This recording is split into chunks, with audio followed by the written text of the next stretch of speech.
آلک واصحابک یا حبیب اللہ الصلاة والسلام علیک یا نبی اللہ وعلی آلک واصحابک یا نور اللہ۔ حضرت سیدنا عبداللہ ابن عمرو بن عاص رضی اللہ تعالی عنہما فرماتے ہیں، جو نبی پاک صاحب لولاک صلی اللہ تعالی علیہ وآلہ وسلم پر ایک بار درود پاک پڑھے گا، اس پر اللہ پاک اور اس کے فرشتے 70 مرتبہ رحمت بھیجیں گے۔ کعبے کے بدروں دجا تم پہ کروڑوں درود، طیبہ کے شمس و ضحیٰ تم پہ کروڑوں درود۔ صلو علی الحبیب صلی اللہ تعالی علی محمد وعلی آلہ وصحبہ وبارک وسلم۔ 1973 کا ایک واقعہ جو کہ بہت ہی عبرتناک ہے، وہ عرض کرتا۔ ایک صاحب جو کہ 5 وقت نماز پڑھا کرتے تھے، بہت مالدار تھے، سخی دل بھی تھے، دل کھول کر غریبوں کی مدد کرتے تھے، بیواؤں کی مدد کرتے تھے، یتیم بچوں کی شادیاں بھی کروا دی۔ ویسے یتیم وہ ہوتا ہے جو نابالغ ہو اور اس کے والد کا انتقال ہو جائے۔ یہ 1973 کا جو واقعہ سنا رہا ہوں، وہ صاحب حاجی بھی تھے، انتقال ہوا تو چونکہ ملنسار تھے، بہت با اخلاق تھے، محلے والے متاثر بہت تھے، تو رش لگ گیا سوگواروں کا۔ جنازے میں بہت لوگوں نے شرکت کی، سب لوگ قبرستان پہنچے، قبر کھودی گئی، میت کو قبر میں اتارنے کے لیے جب لایا گیا تو اچانک قبر خود و خود بند ہو گئی۔ لوگ حیران، دوبارہ زمین کھودی گئی، میت کو اتارنے لگے تو پھر قبر خود بخود بند ہو گئی۔ اب سب لوگ پریشان، حیران۔ ایک آدھ بار مزید بھی ایسا ہوا، چوتھی بار تدفین میں کامیاب ہو گئے۔ سب لوگ فاتحہ پڑھ کر ابھی لوٹ ہی رہے تھے، چند قدم ہی چلے تھے، تو انہیں ایسا محسوس ہوا کہ زمین زور زور سے ہل رہی، اور لوگوں نے بے ساختہ پلٹ کر دیکھا تو ایک ہوش اڑا دینے والا منظر تھا۔ قبر میں دراڑیں پڑی ہوئی تھیں اور اس قبر سے آگ کے شعلے بھڑک رہے تھے اور دھواں اٹھ رہا تھا۔ قبر کے اندر سے چیخو پکار کی آواز بھی سنائی دے رہی تھی، جو واضح تھی، لوگ سن رہے تھے۔ یہ منظر دیکھ کر لوگ بہت خوفزدہ ہوئے اور بھاگنے لگے،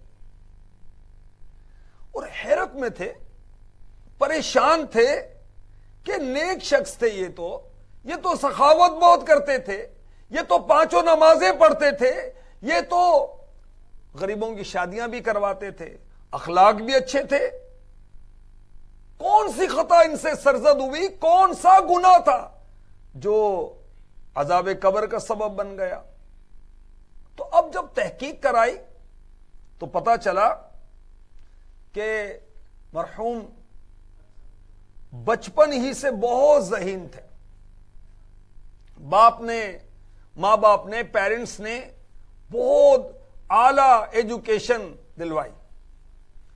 جب بہت پڑھ لکھ لیا تو اب سفارش کے ذریعے یا رشوت کے زور پر ایک سرکاری محکمے میں ملازمت اختیار کر لی۔ بیچارے کو رشوت کی لت پڑ گئی تھی، رشوت کی دولت سے پلاٹ خریدا، اچھا خاصا بینک بیلنس بنایا، رشوت کی کمائی سے ہی حج ادا کیا اور ساری سخاوت اسی مال حرام سے کرتا تھا. اللہ کی پناہ، اللہ کی پناہ.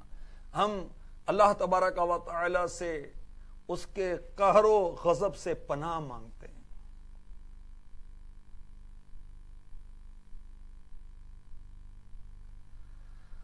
حسن ظاہر پر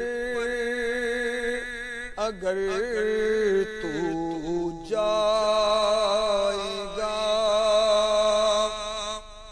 عالم فانی سے دھوکا کھائے گا. یہ منقش سانپ ہے ڈس جائے گا کرنا غفلت یاد رکھ پچھتائے گا. ایک دل مرنا ہے آخر موت ہے کر جو کرنا ہے آخر موت ہے. مدنی چینل کے ناظرین، کتنی ڈرا دینے والی یہ بات اور حکایت اور واقعہ اور اسٹوری ہم نے سنا. واقعی ڈرنا چاہیے. رشوت ہمارے دفاتر میں، آفیسز میں بہت زیادہ، اور جگہوں پر بھی طرح طرح کے انداز سے رشوت لی جاتی ہے. مٹھائی کے نام پر یا پتہ نہیں کیا کیا انداز ہے. اب تو وہ جو بہن بیٹی کا نکاح کرتے ہیں، شادی کرتے ہیں، تو اس میں بھی رشوتوں کو سلسلے ہوتے ہیں. اب وہ بیٹی والے، بہن والے، وہ اپنی بیٹی بہن کو خوش رکھنے کے لیے تو رشوت، مٹھائی کے ٹوکرے اور پھلوں کے ٹوکرے کہ ہماری بہن کو خوش رکھیں، تنگ نہ کریں، اس کا بھی شمار رشوت میں آتا ہے. اللہ کی پناہ. رشوت یہ جہنم میں لے جانے والا کام ہے. الراشی والمرتشی کلاہما فی النار. رشوت دینے والا، لینے والا، دونوں جہنمی. ہاں، کوئی ایسی صورت ہے کہ علماء اجازت دیں کہ اپنا حق ہے، لینا ہے، اور پھر بھی اس سے رشوت مانگی جا رہی ہے، رشوت دیے بغیر حق اپنا نہیں ملے گا، تو علماء سے مشورہ کر لیا جائے. جب وہ اجازت دیں تو اب رشوت دینا جائز ہوگا، لینا جائز نہیں ہوگا. وہ شخص جو مال حرام سے حج کیا، سخاوت کی، مگر چونکہ حرام کا مال کمایا تھا، اللہ تبارک و تعالی ناراض ہوا اور اس کے عذاب کو لوگوں پر بھی ظاہر کیا گیا. ہر عذاب دکھایا نہیں جاتا، اس کا عذاب دکھایا بھی گیا. یہ ہم جیسوں کے لیے عبرت ہے اور ان کے لیے عبرت ہے کہ مال حرام کما کر اب وہ اس کو نیک کاموں میں خرچ کر کے سمجھیں کہ ہم بڑی نیکی کر رہے ہیں. یاد رکھیے صحیح مسلم شریف حدیث نمبر 115 میرے پیارے آقا مکی مدنی مصطفیٰ صلی اللہ تعالی علیہ وآلہ وسلم فرماتے ہیں، بے شک اللہ پاک ہے، پاک ہی چیز کو قبول فرماتا ہے. حرام کے کپڑے تو نے پہنے ہوئے نماز پڑھ رہا ہے، اللہ کے بندے، نماز کیسے قبول ہوگی؟ مال حرام سے سخاوت کر رہے، قبول کیسے ہوگا؟ مال حرام سے تو حج پر جا رہا ہے، قبول کیسے ہوگا؟ یہ حرام کے مال کا دنیا اور آخرت میں وبال. رب ذوالجلال کرم فرمائے، توبہ کی توفیق عطا فرمائے. میرے آقا صلی اللہ علیہ وآلہ وسلم نے ارشاد فرمایا، جو شخص حرام مال کماتا ہے پھر صدقہ کرتا ہے، یعنی اللہ کی راہ میں دیتا ہے، اس سے قبول نہیں کیا جائے گا. اس سے خرچ کرے گا تو یہ اس کے لیے اس میں برکت نہ ہوگی، پیچھے چھوڑ کر جائے گا تو یہ اس کے لیے دوزخ کا زاد راہ ہے. حرام کا لقمہ پیٹ میں جاتا ہے نا، اللہ کی پناہ.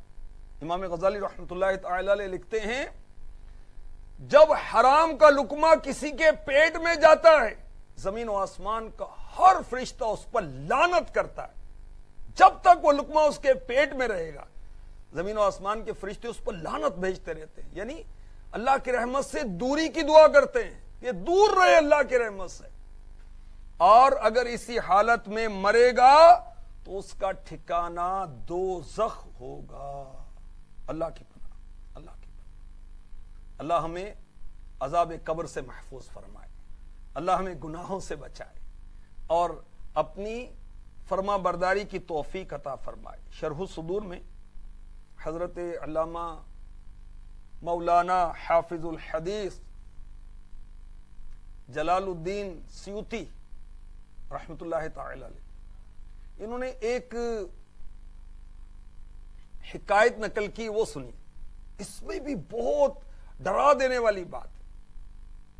آپ لکھتے ہیں کہ ایک اندھا بھکاری تھا، بلائنڈ بیگر، اندھا بھکاری، مانگتا پھرتا تھا، آنکھیں چھپا کے رکھتا تھا. سوال کرنے کا انداز اس کا بڑا عجیب و غریب تھا. لوگوں سے کہتا جو مجھے کچھ دے گا اس کو ایک عجیب بات سناؤں گا، اور جو زیادہ دے گا اس کو ایک چیز دکھاؤں گا بھی. ابو اسحاق ابراہیم رحمت اللہ تعالی علیہ فرماتے ہیں کسی نے اس کو کچھ دیا تو میں اس کے پاس کھڑا ہو گیا تو اس نے اپنی آنکھیں دکھائیں. میں دیکھ کر حیران رہ گیا، اس کی آنکھوں کی جگہ 2 سوراخ تھے جو آر پار تھے پیچھے تک. اب اس نے اپنی داستان سنانا شروع کی. کہنے لگا میں شہر میں کفن چور کے طور پر مشہور تھا، لوگ مجھ سے ڈرتے بہت تھے. شہر کا قاضی جو جج تھا وہ بیمار ہوا، اسے امید نہیں تھی کہ میں بچوں، تو اس نے مجھے یعنی اس کفن چور کو 100 سونے کے سکے 100 دینار بھیجے اور کہا کہ میں تجھ سے اپنے کفن کی حفاظت چاہتا ہوں، یعنی 100 دینار تو لے لے، میرا کفن نہ چرانا. یہ کفن چور کہتا میں نے حامی بھر لی. اتفاق سے قاضی صاحب بچ گئے. کچھ عرصے بعد بیمار ہو کر پھر وہ مر گئے، انتقال ہو گیا. تو میں نے یہ سوچا، کفن چور کہتا ہے کہ یہ جو مجھے 100 دینار ملے یہ تو پہلے مرض کا عطیہ تھا نا. میں نے قبر کھود ڈالی اور قبر میں عذاب کے آثار دیکھے. قاضی صاحب، جج صاحب قبر میں بیٹھے ہوئے تھے اور بال ان کے بکھرے ہوئے تھے، آنکھیں سرخ تھی. یہ کفن چور کہتا ہے کہ اتنے میں مجھے گھٹنوں میں درد محسوس ہوا اور ایک دم کسی نے میری آنکھوں میں انگلیاں گھونپ دی اور مجھے اندھا کر دیا. اور کیا کہا، اے بندہ خدا، اللہ پاک کے بھیدوں پر کیوں مطلع ہوتا ہے. اللہ کی پناہ، اللہ کی پناہ. تو یاد رکھیے عذاب قبر حق ہے. یہ بخاری شریف کا حدیث کا خلاصہ ہے. عذاب قبر بھی حق ہے، ثواب قبر بھی حق ہے. عذاب جو قبر کے اندر ہوتا ہے وہ آگ کا عذاب بھی ہوتا ہے، قبر کے بھینچنے کا عذاب بھی ہوتا ہے، اور جہنم کے سانپ اور بچھو قبر میں پہنچ جاتے ہیں، جہنم کی طرف کی کھڑکی کھول دی جاتی ہے. اور جو قبر کے اندر ثواب ہوتا ہے یہ بھی حق ہے. قبر کے اندر جنت کی کھڑکی کھول دی جاتی ہے، قبر کے اندر جنتی پھول آ جاتے ہیں، جنت کی خوشبوئیں آتی ہیں، جنت کی ہوائیں آتی ہیں. اللہ کرے ہم جب قبر میں پہنچیں تو ہماری قبر جنت کا باغ بن جائے اللہ تبارک و تعالیٰ کی رحمت سے، اس کے کرم سے. تو اس کے لیے کیا کرنا ہوگا؟ اس کے لیے سب سے بنیادی شرط یعنی ہماری قبر جنت کا باغ بنے، ہم کیا کریں؟ ایمان، پھر اچھے اعمال. تو انشاءاللہ عز و جل ہماری قبر مولا تعالیٰ کی رحمت سے جنت کا باغ بن جائے گی انشاءاللہ عز و جل. اللہ تعالیٰ ہمیں نیک اعمال ادا کرنے کی توفیق عطا فرمائے. آمین بجاہ النبی الامین صلی اللہ تعالی علیہ وسلم.